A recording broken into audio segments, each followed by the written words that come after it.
ፍቅር ማረከኝ በሕይወቴ በዘመኔ ፍቅር ማረከኝ በሕይወቴ በዘመኔ። በእግዚአብሔር አምኖ ያፈረ ሰው አለን? በእግዚአብሔር አምኖ ያፈረ ሰው ማን ነው? እስካሁን በእግዚአብሔር አምኖ ያልመገበው ማን ነው? ለእስራኤል መና ከደመና አላወረደም? በእግዚአብሔር አምኖ ያልመገበው ማን ነው? ጉድጓድ ውስጥ የተጣለ ዳንኤልን ከኢየሩሳሌም እስከ ባቢሎን ድረስ ስንቅ አቀባይ ወስዶ ከተዘጋ ጉድጓድ ውስጥ መግቦት ቅዱስ ሚካኤል መግቦት አላደረገም? ዕንባቆም እህል ለሚያጭዱ ሰዎች ሊያቀብል ሲሄድ ምንድነው ያለው? ይህንን እህል ወስደ ባቢሎን ላለው ለዳንኤል ስጠው አለው። አይ እኔ ባቢሎንም አላውቃት ዳንኤልም የት እንዳለ አላውቅም አለ። ሴት ቅቤ ቅሏን በአንዲት በማንጠልጠያ ይዛ እንደምትሄደው ቅዱስ ሚካኤል ዕንባቆምን በአንዲት የጠጉሩ ዘለላ አንጠልጥሎ ወስዶ ዳንኤል ከተዘጋበት ጉድጓዱን ሳይከፍት መግቦት መልሶ ወጥቷል ማለት ነው። ስለዚህ ትንኝን እንኳን የማይረሳ እግዚአብሔር በምግብ አሰበኝ ብሏል ዳንኤል። ትንኝን የማይረሳ እግዚአብሔር በምግብ የረሳው ሰው እግዚአብሔር ማን ነው? በልብስ የረሳውስ ማን ነው? እስራኤል 40 ዘመን በበረሃ ሲጓዙ ሽመና የለም፣ ልብስ ስራ የለም። አንድ ጊዜ ልብስ ለብሰውት የወጡት ልብሳቸው ሳያልቅባቸው 40 ዘመን ለብሰውት ኑረዋል። እስራኤል ጫማ አልወለቀ ልብስ አላለቀ የተባሉ ለዚህ ነው። ልብስ አላለቀባቸውም። በልብስስ እግዚአብሔር አምኖ በልብስ የታማ ማን ነው? ውሃ ሞልቶበት እግዚአብሔር ያላሻገረው ሰው ማን ነው? ማንም። በእስራኤል በሙሴ ያሻገረውን ማሻገር በኢያሱ ደገመው። እግዚአብሔር በሰው ልጅ ከሚከፋባቸው ነገሮች አንዱ ትናንት የተደረገ መከራ ዛሬ ሲመጣ የትናንትና ማዳኑን መርሳት ነው። እግዚአብሔር ሁልጊዜ የሚቀየማቸው በዚህ ነበር። እስራኤልን ምንድን ነው ያሉ መሰላችሁ? አሁን እንግዲህ እግዚአብሔር ያሳያችሁ፣ ክርስቶስ ያመልክታችሁ በእውነት ማለት ነው። ሙሴ እስራኤልን እየመራ ሲሄድ ወደ ሀገሪቱ ሲቃረብ ሂዱና እስቲ የምንገባባት ሀገር እንዴት ያለች እንደሆነ ሰልላችሁ ነው ብሎ ሰላይ ላከ። ስለላ የተጀመረ በሙሴ ዘመን ነው ይባላል። እንግዲህ ሰልላችሁ ኑ ብሎ ወደ ኢየሩሳሌም ላካቸው። ከዚያ በኋላ ምን አሉ ተመልከቱ። የወይኑ ዛላ እፍኝ መላ፣ ሀገሪቱ መልካም ናት። ተመልከቱ ማርና ወተት ይፈስባታል ማለት ማር እንደ ውሃ ይፈልቃል ማለት አይደለም። ለቀፎና ለከብት የተመቸች ናት ማለት ነው። ቀፎ ቢሰቅልባት ንብ ሞልቷል፣ ከብት ቢያረፉ ወተት ይገኛል ማለት ነው። ወተት ይፈልቃል ብሎ ዝም ብሎ የሚጠጣ እንዳይመስላችሁ። እንደዚያ ያለች ሀገር ናት። ወይን ዘለላው በሙሉ ሞልቷል በሀገሪቱ። ነገር ግን የሀገሪቱ ሰዎች በጣም ረጃጅሞችና ትልልቆች ናቸው። እኛ በእነሱ ፊት እንዳንበጣ ነን። ስለዚህ አንገባም አሉ። እግዚአብሔር ተቆጣቸው በእውነቱ ማለት ነው። የተቆጣቸው ለምን ይመስላችኋል? ሰዎቹ ረጃጅም ናቸው? አዎ። ሰዎቹ ጉልበተኞች ናቸው? አዎ። ችግሩ ግን ምንድን ነው? ድሮውንስ ቢሆን በእነሱ ጉልበት ነው ወይ ከግብፅ የወጡት ነው? የረሱት ይሄን ነበር። በዕድ ጽንዕት ወበመዝራዕት ልዕልት ነው ያወጣቸው። ተመልከቱ። መኑ ይትዓደወ ለወልድ እሁየ እስመ ልዑል መዝራዕተ የማኑ። እግዚአብሔርን በመግቦቱ በኃይሉ በአሸናፊነቱ የሚከራከረው የሚያሸንፈው ማን ነው? ባሕርዩንስ የሚመረምር ማን ነው ተብሎ እንደተነገረ በጸናች ስልጣኑ ነው እንጂ ያወጣቸው። ቀድሞውንስ ከነሱ የትኛው ዋናተኛ ነው ባሕረ ኤርትራን ያሻገረ? ከነሱ የትኛው ጉልበተኛ ነው ፈርዖንን የቀጠቀጠ?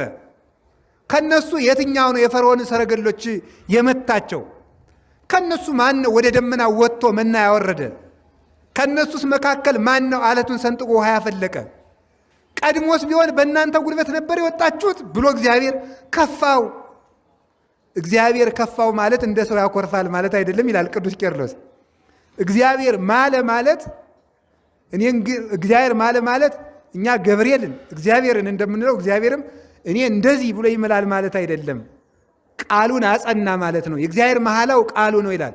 እግዚአብሔር ተቆጣ ማለትም ኩርፍ ይላል ማለት አይደለም። እግዚአብሔር ተቆጣ ማለት ምን ማለት መስላችሁ? በሳይዱ ሳይሆን በፍትሁ ተገለጠ ማለት ነው። በኃይሉ በገጸ ምሕረቱ ሳይሆን በገጸ መዓቱ ተገለጠ ማለት ነው። እግዚአብሔር ተቆጣ ማለት። ስለዚህ ሁልጊዜ እግዚአብሔር የሚከፋው የትናንትናውን ማዳኑን ሲረሱበት ነው እና ቅዱስ ዳዊት መከራ ውስጥ ሆኖ ለሱ ለጊዜው እንኳን ምንም የፈለገው ነገር ባይደረግለት በትናንትናው ማዳን ደስ ይለኛል ብሎ ይነገራል። ሁለተኛ ደግሞ ትብሉ እሴብሖ ለእግዚአብሔር ዘረዳኒ የረዳኝን እግዚአብሔርን አመሰግነዋለሁ የሚለውን ቅዱስ ዮሐንስ አፈወርቅ ሲተረጉም ይላል። ተመልከቱ እንዲህ ያለ ሰው የት ይገኛል ይላል። ተመልከቱ ያልተደረገለትን ነገር እንደተደረገለት ቆጥሮ እግዚአብሔርን የረዳኝን ይለዋል ይላል። ያልተደረገለትን ነገር በተስፋ እንደያዘው ቆጥሮ ተስፋ ትሬሲ ለዘኢሃለወ ከመ ዘሃለወ የሚሉ አባቶቻችን ለዚህ ነው። ተስፋ የሌለውን ነገር እንዳለ ታደርጋለች አለ። ተስፋ ሩቁን ነገር እንደ ቅርብ። ክርስቲያን ሃይማኖት አለው የሚባለው ወይም ትክክለኛ ተስፋ የሚባለው ምን መስላችሁ? ምንድነው? ወዘሰ ያስተሪ ኢኮነ ተስፋ ይላል ቅዱስ ጳውሎስ። የሚታየው ተስፋ አይደለም ይላል። የሚታየው ተስፋ አይደለም፣ የማይታየውን ተስፋ ማድረግ ግን ተስፋ ይባላል ይላል። አንድ ሰው ተስፋ አለው የሚባል ምን ሲሆን መሰላችሁ?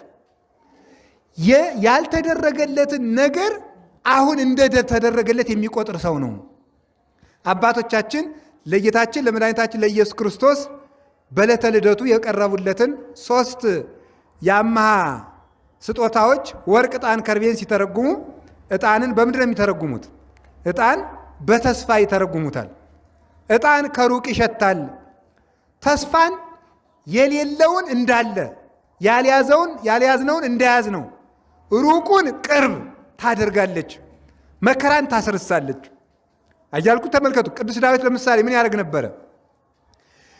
በዘመኑ በሞት ምክንያት ይጨነቅ ነበረ። ወመጽአኒ ድንጋጼ ሞት ፍርሃት ወረዓድ ወአሐዘኒ ይላል። የሞት ድንጋጤ መጣብኝ ተጨነቅኩ ይላል።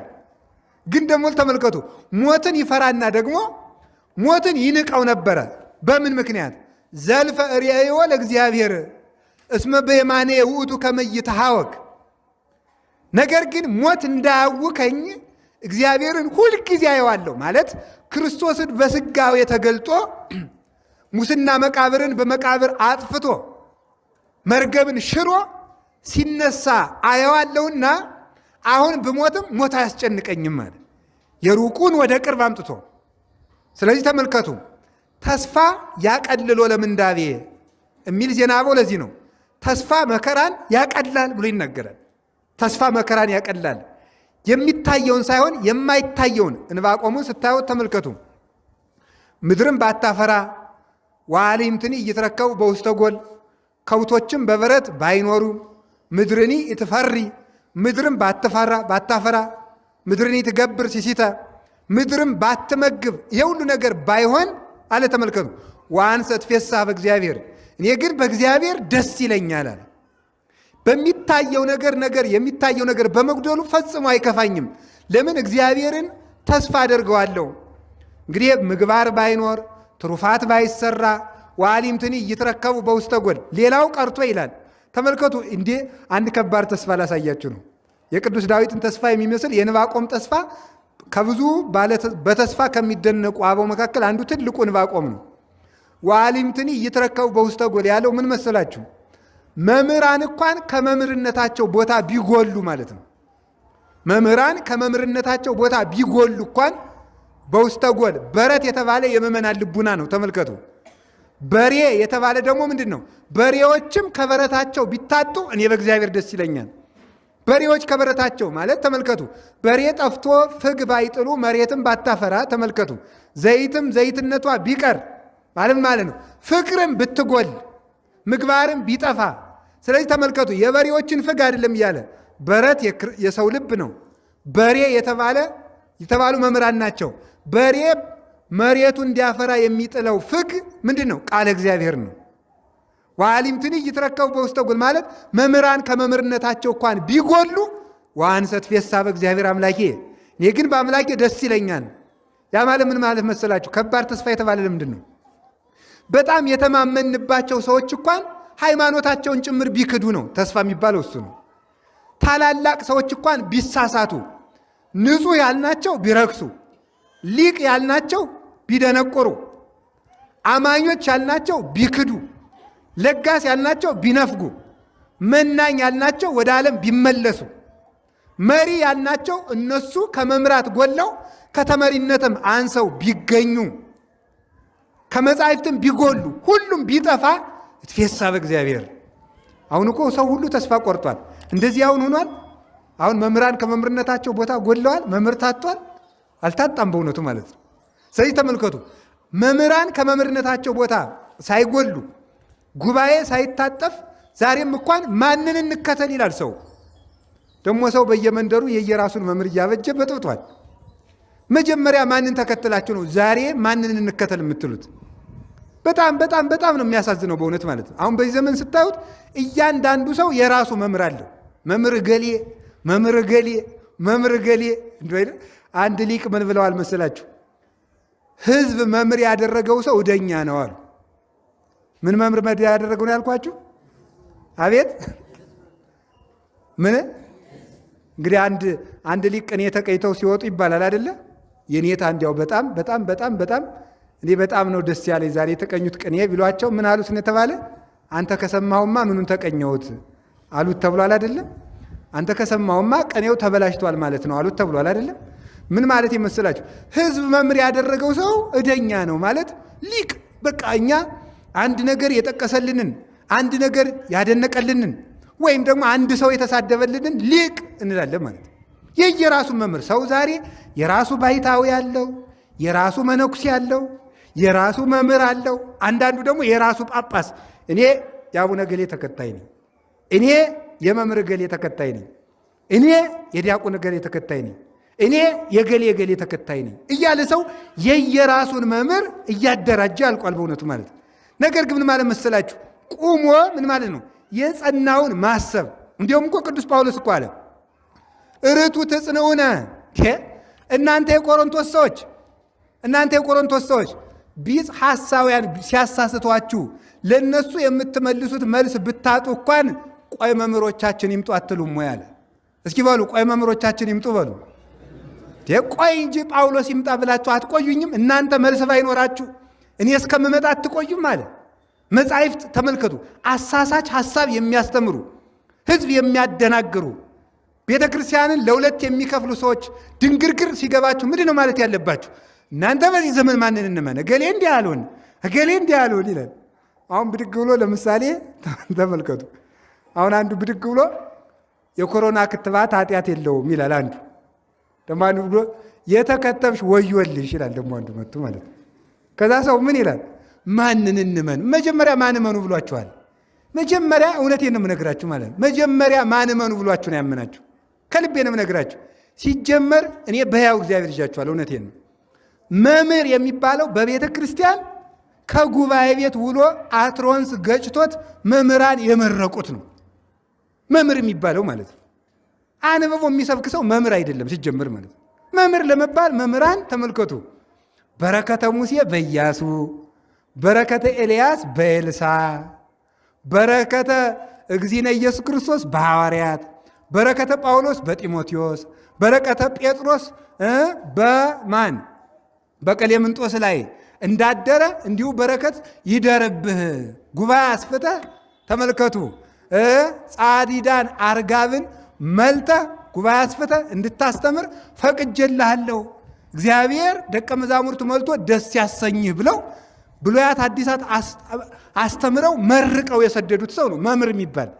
በየመንደራችሁ የየራሳችሁ መምህር እያቋቋማችሁ ደግሞ መልሳችሁ ችግር ሲገጥማችሁ ማንን እንመን? የቆይ መምህሮቻችን ይምጡ ይባላል። አንድ መመሪያ ነግሬያችኋለሁ ዛሬ። እንግዲህ እስቲ በሉ ቆይ እነማን ይምጡ? መምህሮቻችን ይምጡ፣ መጻሕፍት ይገለጡ። የእኛ መምህሮች እነማን ናቸው? እነ ቅዱስ ቄርሎስ ናቸዋ፣ እነ ቅዱስ ዮሐንስ አፈወርቅ ናቸዋ። እነዚህ ይምጡ፣ እነ ቅዱስ ጎርጎርዮስ ይምጡ። የእነሱ ለይምጻእኬ ብፁዕ ጳውሎስ ማእከሌነ ይላል ቴዎዶሲዎስ ሃይማኖተ አበው ላይ ሲናገር፣ ቅዱስ ቄርሎስም ደጋግሞ ይናገራል ድርሳኑ ላይ። ንዑድ ክቡር ጳውሎስ እስኪ በመካከላችን ይምጣና ይመስክር ሐሰቴን እንደሆነ ብለው ይናገራሉ ሊቃውንቱ። ሐሰቴን እንደሆነ ቄርሎስ ይመስክር፣ ሐሰቴን እንደሆነ አግናጢዮስ ይመስክር ብሎ የቅዱሳን ሊቃውንት አባቶቻችን ትምህርት እስከምታገኙ ድረስ ሐሳባችሁን ይዛችሁ ከቤተ ክርስቲያን ውስጥ መጽናት ይገባል ማለት ነው። በዚህ ዘመን ያወገዘ ሁሉ ቅዱስ የሚመስልበት፣ የተሳደበ ሰው ተቆርቋሪ የሚመስልበት፣ አንድ ሁለት ሶስት ነገር የተናገረ ሰው ሊቅም የሚመስልበት በጣም አስቸጋሪ ዘመን ነው። ስለዚህ ምን ማለት ነው? መምህራን እንኳን ቢጠፉ ወይ መምህር ጠፍቶ ከቴብ ልንገኝ መምህራን እንኳን ቢጠፉ አለ ወዓሊምትን እይትረከቡ በውስተ ጎን። እኔ ግን ነገ መምህር እስከምታስነሳ ድረስ ደስ ይለኛል፣ አንተ ያለ መምህር እንደማትተወኝ እጠብቅሃለሁ ብሎ ይነገራል። ስለዚህ በራሳችን ሳንወስን ማንንም ሳትንከተል ቆይ ምንድነው የምትሉት? መጀመሪያ ያ ቀኝ ያ ግራ የሚለኝ ከሆነ ትላላችሁ። ምን ትላላችሁ መሰላችሁ? እንዲያውም ሁሉንም ትቸዋለሁ ዝም ብዬ አስቀድሳለሁ ነው ማለት ያለባችሁ። ሰምታችኋል አይደለም? አንዱ ቀኝ አንዱ ግራ ካላችሁ እኔ ምን ጨነቀኝ፣ መድኃኔዓለም ብሏል፣ ንስሐ ግባ እገባለሁ፣ ቤተ ክርስቲያን ና እሄዳለሁ፣ አስቀድሳለሁ፣ እቆርባለሁ፣ እንደዚያ እያረኩ እጠብቃለሁ እንጂ እናንተ አንድ ሰውዬ ነበር ይባላል እዶ ገዳም ሂዶ ይምከሩኝ ቢላቸው እንዴት ብለህ ትኖራለህ? እኔ ሰርቼ አርሼ ቆፍሬ እዚያ በኋላ የዕለት ጉርሴን የዓመት ልብሴን አስቀርቼ አስራት አውጥቼ እንግዳ ሸኝቼ የታመመ ጠይቄ እኖራለሁ አላቸው። ኧረ ጥሩ ዛል አንተስ በልሱን ሰራው ይበቃል፣ አንተስ እድቤት ግን ብለው ሰዱታል። ኋላ አንድ የዓለም ሰው መጥቶ እንዲህ ብዬ መክር የሰደድኩት ቢለው አንዱ ቅዱስ አባት መጣና አይ ተሳስተሃል፣ እንደኛ ገዳም ግባ አትለውም ነበር ብሎ ይሰደዋል። ወይኔ እና ድግም ሲመጣ አይ ባለፈው የመከርኩ ምክር ተሳስቻለሁ እና እንደኛ ገዳም ግባ ብሎታል። ሁሉንም ትቸዋለሁ ብሎ አሁን ያኛው ሰውዬ ተስፋ ቆርጦ ነው እንደዚህ ያለ። እኔ ግን ያልኳችሁ አንዱ እንዲህ የሚላችሁ ከሆነ ምንድነው ማድረግ ያለባችሁ? የሚያደናግር ሐሳብ ቆላችሁ ሁሉንም ትቸዋለሁ ብላችሁ የት ነው መምጣት ያለባችሁ? ቤተ ክርስቲያን የምትላችሁን ብቻ አድርጉ ማለት ነው። ማንም ሰው ብድግ ብሎ አሁን ቆይ ይገርመኛል እኮ በ2015 እንደዚህ ያለ ነገር ይደረጋል። ደግሞ አንዱ ብድግና አይደረግም። ማንን እንመን? ምን አገባ? ያን እዚያ ጋር ምን ያታግዳል? ዝም ብለህ ቤተ ክርስቲያን የሚያደርገው ስለ ነገ ለምን ትጨነቃላችሁ? ተመልከቱ፣ ለነገ አትጨነቁ። እስመ ጌሰም ትሄል ይለርሳ። ነገ ለራሷ ታውቃለች። ዛሬን ብቻ ወቁላት።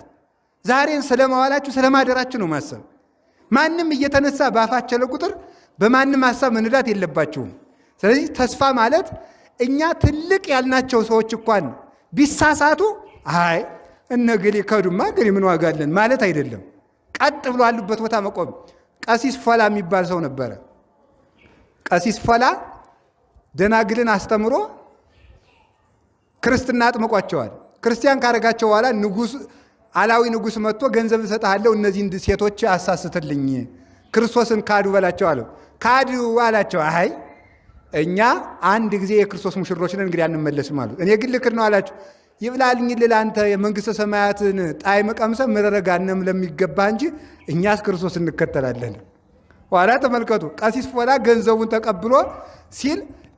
ተቀብሎ እነዚያን ደናግል በሰማዕትነት እንዲገደሉ አደረጋቸው። ነገር ግን ንጉሡ ታዘቦት አንተ ራስን አስተማርካቸው እንኳን ማትሆን ብሎ እሱንም ገደለው። በእውነቱ ማለት ነው። ማወቅ የሚገባችሁ እሱ ነው። የፈለገው ሰው ሊሳሳት፣ ንጹሕ በሉት፣ ጸሎተኛም በሉት፣ መነኩሴም ይሁን ባይታዊም ይሁን ጳጳስም ይሁን የፈለገው ሰው ይሳሳት። እኛ መሆን ያለብን ምንድን ነው? ተመልከቱ። ኢትፌሳሐኒ ልቤ በአድኅኖትከ። የሚክደው ሰው በስቷል፣ የሚዋሻውም በስቷል፣ የሚያመነዝረውም በስቷል፣ ዘረኛውም በስቷል፣ ክፉም በስቷል። የሆነ ሁኖ ግን እኔ በማዳንህ ደስ ይለኛል። እስኪ በማዳንህ ደስ ይለኛል በሉ። ሰው ይሳሳታል፣ ግን አንተ ስለማትሳሳት በማትሳሳተው በአንተ ክንድ እታመናለሁ። ሰው ድሮስ ቢሆን ሰው ተከትለን መተናል እንዴ? ሰው የተከተለ ሰው ሲጠፋ ይጠፋል። እግዚአብሔርን የተከተለ ሰው ግን እስከ መጨረሻው ድረስ ይደርሳል። ለዚህ ነው ቅዱስ ጳውሎስ ዕብራውያን ምዕራፍ 12 ላይ ሲናገር ወንትለወ ለፍጹም መላክነ፣ የእምነታችን አበጋዝ የሃይማኖታችን ፊት አውራሪ ኢየሱስ ክርስቶስን እንከተለዋል። እሱን እንከተል። ምንድን ነው ያለው? ቅዱስ ዮሐንስ አፈወርቅም ይህን ይዞ ሀባሃሉ ርዕስ ህየ የሃሉ አባል፣ ራስ ካለበት እግርም ይኖራል። እንደዚሁም ሁሉ ተመልከቱ፣ የእምነታችን አበጋዝ ኢየሱስ ክርስቶስ ከገባበት እኛም እንገባለን። ቅዱስ ዳዊት ይህን አስቀድሞ መዝሙር 109 ላይ ወበይንተዚህ ይትለያል ርስ ራስ ስለዚህ ነገር ከፍ ከፍ ይላል አለ። ስለዚህ ራስ ከፍ ይላል። መዝሙር 109 ላይ ስለዚህ ራስ ከፍ ይላል። ስለዚህ ማለት ምን ማለት ነው? ስለ እግር ሲል ራስ ከፍ ይላል። እግርን ከፍ ለማድረግ መጀመሪያ ራስ ከፍ ይላል። ያ ማለት እኛን ለመሳብ ክርስቶስ ከፍ ብሎ ይሰቀላል። አብነት የሚሆነን ሰው ብናጣ አብነት የምናደርገው መድኃኔዓለምን ነው። እንኳንስ ከሱ በታች ያሉት ቅዱሳን ትክ ብለው ሕይወታቸው እንደ መስታወት እየታየ የእነሱ እንኳን ባይረዳን እንደተገለጠ መስታወት የሚታየን ራሱ ኢየሱስ ክርስቶስ አብነቱ ነው፣ ይመራናል። ሰው እንኳን ቢያሳስተን መሳሳት እንደሌለብን ሲያጠይቃል እንዴ ተማሃሩ ምኔ ከእኔ ተማሩ እስመ አነ የዋህ ወትሑት በውስተ ልቤ፣ እኔ በልቤም የዋህ ትሑት ነኝ። ሌላ አብነት የሚሆናችሁ ብታጡ እኔ አብነት ሆናችኋለሁ፣ እኔን ተከተሉኝ አለ። ስለዚህ ነው በእውነቱ ማለት ነው። ስለዚህ የእግዚአብሔር ሰዎች እኔ በማዳንህ ደስ ይለኛል የሚለው አንደኛ ቀድሞ ያደረግከውን ማዳን ስለማውቅ ዛሬም ቢሆን በዚያ ማዳን እንደምትመጣ አውቃለሁ። ወደፊት አሁን ባይደረግልኝ እንኳን ወደፊት በምታደርግልኝ ማዳን ደስ ይለኛል ብሎ ቅዱስ ዳዊት እኔ በማዳንህ ደስ ይለኛል፣ እሴብሖ ለእግዚአብሔር ዘረዳኒ፣ የረዳኝን እግዚአብሔርን አመሰግነዋለሁ። አሁን እናንተ ውሃ ሞልቶባችሁ ቢያሻግራችሁ የረዳኝን እግዚአብሔርን አመሰግነዋለሁ ትላላችሁ አትሉም? አቤት እሳት ውስጥ ገብታችሁ ሳትቃጠሉ ብትቀሩ የረዳኝን እግዚአብሔርን አመሰግነዋለሁ ትላላችሁ አትሉም? አቤት አውሬ ሊበላችሁ ሲል ብታመልጡ የረዳኝን እግዚአብሔርን አመሰግነዋለሁ ትላላችሁ አትሉም? አቤት በጣም ገንዘባችሁን ሰው ሊዘርፈው ሲል ብታገኙ የረዳኝን እግዚአብሔርን አመሰግነዋለሁ ትላላችሁ አትሉም? በጣም ግሩም ነው። እሺ እግራችሁን አውሬ ቢበላውስ የረዳኝን እግዚአብሔርን አመሰግነዋለሁ ትላላችሁ? እሱ ነው ዋናው። አያችሁ፣ ዋናው የረዳኝን የሚባለው እሱ ነው። ስለዚህ ምን ይላሉ አባቶቻችን በዚህ አስተምሮ እንደሚባለው የነገረ መከራ አስተምሮ ውስጥ አንዱ ልናውቀው የሚገባ ምንድን ነው? እግዚአብሔር የሚጠብቀን ስጋችን እንዳይጎዳ ሳይሆን በስጋችን መጎዳት የሱ ካለመሆን የሚጠብቀናል የሚባለው። የሱ ካለመሆን ገብቷችሁ ይሆን አላውቅም። እስቲ የሱ ካለመሆን በሉ። ምን ማለት ነው የሱ ካለመሆን? የእግዚአብሔር ካለመሆን ይጠብቀናል እግዚአብሔር። አያችሁ እግዚአብሔር እሺ እግዚአብሔር የሚረዳን ከሆነ አይናችን ሲጠፋ፣ ጆሮአችን፣ እግራችን ሲቆረጥ ወይም ደግሞ ቤታችን ሲቃጠል ወይም ዘመዶቻችን ሲገደሉ የታል የረዳን? እግዚአብሔር እውነተኛ ረዳት ከሆነ እንችላለን። እግዚአብሔር ማይስ ቤዛ ማይስ ነው። ስጋ ራሱ የሰውነት ቤዛ ነው።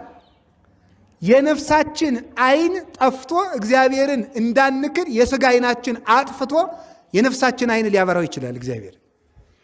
የስጋ እግራችን ቆርጦ እግረ ልቡናችን ወደ መንግሥተ ሰማያት ሊያቀናው ይችላል እግዚአብሔር።